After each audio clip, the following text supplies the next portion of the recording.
Bonjour les amis et bienvenue dans ce nouveau vlog. On a arrêté de compter, donc on va dire que ce sera peut-être le 25e ou le 26e.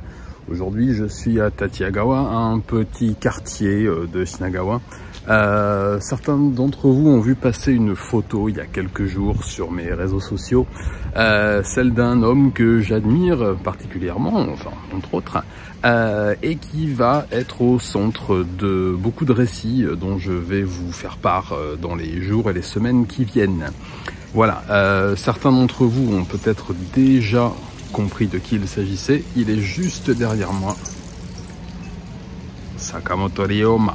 Alors oui, aujourd'hui il est habillé d'une drôle de façon puisqu'il a une espèce de petite écharpe posée autour de son cou par la police pour dire aux gens de faire attention quand ils vont tirer de l'argent, qu'il y a des bandits, voilà, des distributeurs automatiques, il y a des bandits qui veillent, enfin tout ça.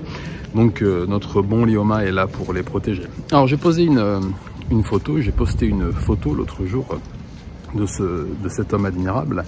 Mon camarade et ami Meko m'a fait remarquer qu'effectivement il était en zori et pas en bottine comme on a l'habitude de le voir sur les représentations. Et je vais vous expliquer pourquoi cette statue ici, ce qu'elle symbolise. J'ai failli me casser la figure. Et je vais vous faire un petit topo sur cette période très particulière parce que l'explication de sa tenue vestimentaire ici est très simple. C'est une représentation, c'est une statue du jeune Sakamoto qu'on a là. Donc je vais trouver un endroit pour m'asseoir parce que en ce moment j'ai pas la grande forme. Voilà, il est derrière moi, regardez comme il est beau. Et je vais vous expliquer un petit peu pourquoi c'est une représentation jeune de Ryoma qui est derrière moi et pourquoi cet endroit spécifique de Tokyo a été important dans sa vie parce que vous le savez certainement, il n'est pas né ici, il est originaire de Tosa, du domaine de Tosa qui a été à l'origine de la révolution et de la fin du shogunat. Ça je vous en reparle dans les vidéos qui arrivent, mais moi je vais vous faire un petit récapitulatif. Je vais pas rester là très longtemps parce qu'on est sur une place avec pas mal de gens qui me regardent avec des yeux bizarres. Je vais pas les embêter plus que ça. Je vais vous amener après dans un autre endroit, pas très loin d'ici, à peut-être une vingtaine de minutes de marche, qui est un endroit symbolique et extrêmement emblématique du changement de vie de Sakamoto, qui se destinait juste à être un jeune samouraï comme les autres, qui faisait son apprentissage ici dans cette ville, qui était à l'école d'ailleurs, où il apprenait les arts martiaux, il apprenait l'écriture, il apprenait l'histoire, il apprenait la religion, il apprenait toutes les choses qu'un jeune noble de son époque devait connaître. Et lors de son cantonnement ici, il s'est passé un événement très particulier. Je vais vous en parler tout de suite. Je vous fais quelques images avant et ensuite on part au siège de cet événement très particulier. Les plus perspicaces d'entre vous auront déjà deviné. À tout de suite.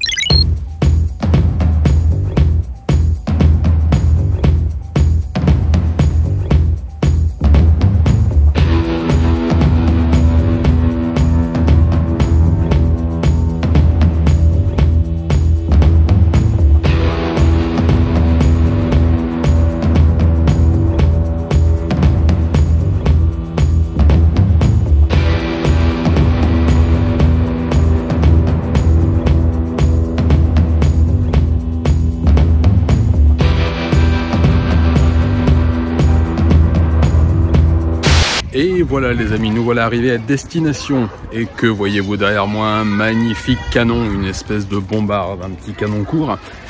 Et il fait partie d'une des raisons pour lesquelles Monsieur Sakamoto s'est engagé dans ce processus de défense de son pays, s'est engagé en politique aussi, puisque nous sommes sur le site où a été installée la batterie de canons destinée à défendre Edo. Donc l'ancien, oui, il y a beaucoup d'enfants qui jouent, mais c'est plutôt sympa comme bruit. Contre l'arrivée des navires noirs, des Kurofune, du Commodore Perry en 1848, qui venait par une offensive militaire massive forcer le Japon et le shogunat à s'ouvrir au commerce international et aux relations internationales pour mettre fin à la politique isolationniste des Tokugawa. Et il se trouve qu'en ce jour de 1848, eh bien, des navires sont arrivés lourdement armés et ont fait pression sur le shogunat pour ouvrir le pays. Mais avant cela, nombre de jeunes gens et moins jeunes ont été mobilisés pour défendre la ville. Des canons comme celui-ci ont été installés, alors des canons plutôt anciens, mais qui visiblement ont partiellement fonctionné.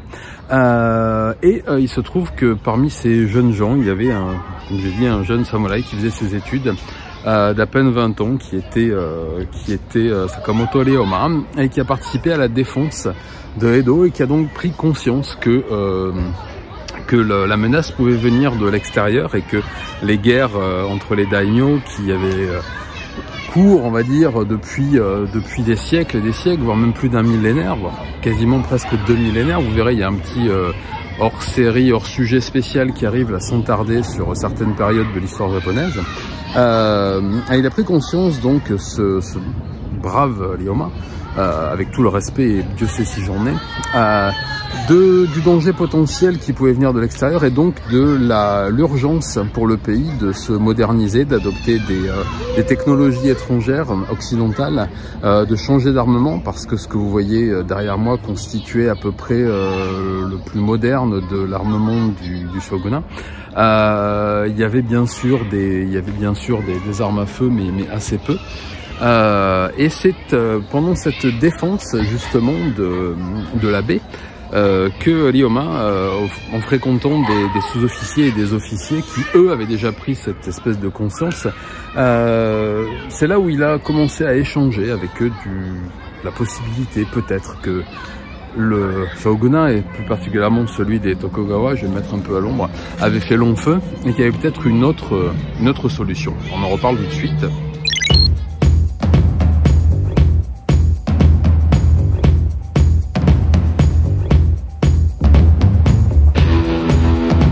Voilà, on se retrouve ici sur le quai du port de Shinagawa, qui est l'endroit historique où se sont amarrés les navires noirs, les Korofune du Commodore Perry. Voilà, c'est toujours un port. Bon, vous voyez que le large est loin, il a reculé.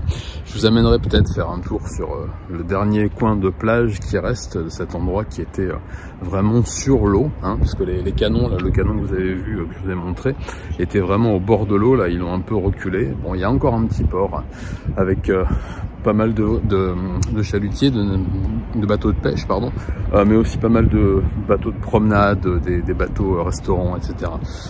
Donc pourquoi je voulais vous amener ici et pourquoi je voulais vous parler de ce qui s'est passé en cette année 1848, parce que on va en reparler donc dans les vidéos qui arrivent. On va encore beaucoup parler du Bakumatsu, parce que vous verrez, je vous défends pas la surprise, mais j'espère que ceux qui s'intéressent comme moi à l'histoire vont être contents. Je vous cache pas que le travail que je vais vous livrer bientôt a nécessité des mois de recherche, de lecture, d'écriture, de visite aux archives, de visite dans les bibliothèques, de visite un peu partout. Bon, j'arrête. Donc nous allons reparler de Bakumatsu, et c'est justement là que notre ami Ryoma a pris conscience de cela. Il va être un acteur décisif dans ce gros changement de civilisation au Japon au milieu et à la fin du 19e siècle, puisque je vous l'ai dit, il était originaire, enfin il est toujours originaire, oui, parce qu'on est né pour l'éternité, du domaine de Tosa, donc qui est sur l'île de Shikoku, donc plus au sud. Il a beaucoup séjourné aussi à Kyushu, qui est un peu on va dire la base et le quartier général de cette rébellion, et notamment à Kumamoto, enfin beaucoup de domaines, Satsuma aussi, un peu plus haut, mais il était à Edo au moment de cette invasion, et c'est là où il a eu l'occasion de rencontrer énormément de politiques qui justement se référaient à une espèce de nouvel état d'esprit qui voyait le jour, et que l'on appelle le Sono Joi, c'est-à-dire révérer l'empereur et bouter les barbares, en gros. Voilà, c'est une espèce de nouveau leitmotiv de ces jeunes nationalistes qui souhaitaient le progrès, C'est-à-dire qu'il souhaitait que le pays se modernise pour pouvoir faire face éventuellement à une invasion pas extraterrestre mais étrangère, mais qui en même temps voulait que personne ne pénètre sur le territoire. Ça, là-dessus, ils étaient un peu dans la même logique que le shogunat. Mais on verra que c'est un peu plus subtil que ça, puisque le shogunat était pour un isolationnisme assez relatif, puisqu'on va voir qu'il a accepté très tôt de signer des traités de libre-échange et des traités bilatéraux avec les Américains. Là, on est aussi sur la naissance de cette espèce de courant presque romantique, on va dire, chez les jeunes aristocrates japonais, qui est celui du retour de l'empereur.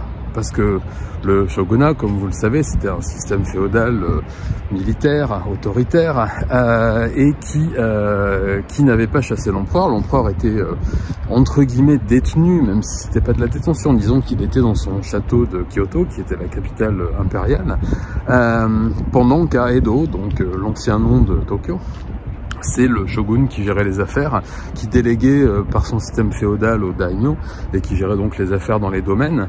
Mais l'empereur n'avait plus de pouvoir de décision, l'empereur n'avait plus de pouvoir politique réel, à peine un pouvoir de consultation, et encore il y a eu beaucoup d'empereurs qui n'ont même pas été consultés sur des événements très importants. Et là, ces jeunes aristocrates se référant à l'origine divine de l'empereur, alors que le shogun n'est qu'un homme, un chef militaire, se référant à l'origine divine et à la nécessité d'avoir un demi-dieu, puisque dans la mythologie politique et impériale, on va dire, l'empereur descend des dieux, mais ça, je vous en reparle très bientôt, ne vous inquiétez pas, vous aurez un petit hors-sujet là-dessus. Eh bien, Ryoma a fait partie, voilà, de ces jeunes aristocrates qui ont décidé de bouter, non, mais de mettre un terme au shogunat et de reprendre contact avec les forces impériales. Ça fait très film de science-fiction, ça fait très Star Wars, pour remettre l'empereur sur le trône. Et c'est ici, voilà, dans ce petit port qui ne paye pas de mine aujourd'hui, qui était très différent, je mettrai des illustrations encore une fois, que tout a commencé et que Sakamoto Ryoma, certainement l'un des hommes politiques les plus importants de l'histoire du Japon, a commencé sa lutte. Il en mourra très jeune d'ailleurs, le pauvre, mais je ferai peut-être un épisode entier sur lui, je pense qu'il mériterait ça, et qui, vous le verrez si vous vous renseignez un peu.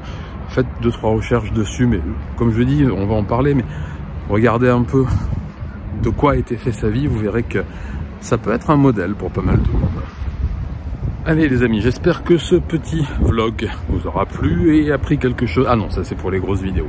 Je vous laisse, je vais me mettre à l'abri, il fait un peu froid, le vent souffle, je suis fatigué, j'arrive plus trop à marcher, c'est l'âge. Allez, je vous laisse et à très bientôt pour de nouvelles aventures. Salut, matane.